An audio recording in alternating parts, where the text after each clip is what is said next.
Malabanan nila. So sa studies, mga adolescents are often abusive in an abusive relationship.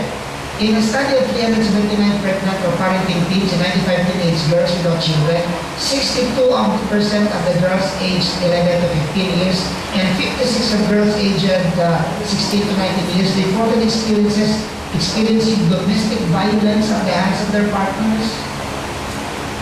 Ha? Sa first time labing-labing, isang uli mo pagkaloy na nabusong ka na, pangita mo sa permit, mo dito last time, ginubukan ang isa sa mga empleyado sa isang establishment dito mag-iambal. Kaya tumutong, gagmatan ako tayo makalakal, kung ano tayo makalbo. Pagkakita ko na ginubukan, bubuk mo ko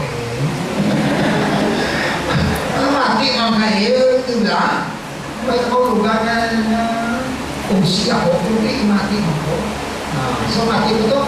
Actually, ang isa dito ng empleyada, insipa sa isang empleyado, sipunin mo yung bahay, si Paolo. So muli yung taglo kung sino ang nagsipa sa yung taglo, may isumpa. Kaya galing boyfriend niya sa una. Hindi na sa iya, kaya mo yung gusto mo siya. Sali sa palapit, sila sa ibang, sila sa security guard. Sino to? Pagkabaloy yung empleyado ka lang, maghinay siya. Imbis na kiga na itong palaki, kiga niya pang bahay mo ito security guard. Kasi ganyan, hindi na gusto sa tao si mo, register ka pa.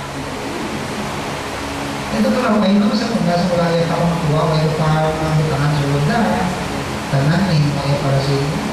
Pero kaya na buong tuloy. Violence is taking place, bro, kadapos yung nakita natin na nasakit. A young mother can affect one's education. So, di ba logical na? Yakin, kung hindi ka lang na-strong, hindi ka lang balik silahan. Dito sa natuluan ko, may portion dito may pang major subjects. Hindi sila congratulated them, they get back to school. May klase ako wala sa ilog. May klase nila ka tagsisintas, pero may klase may major subjects.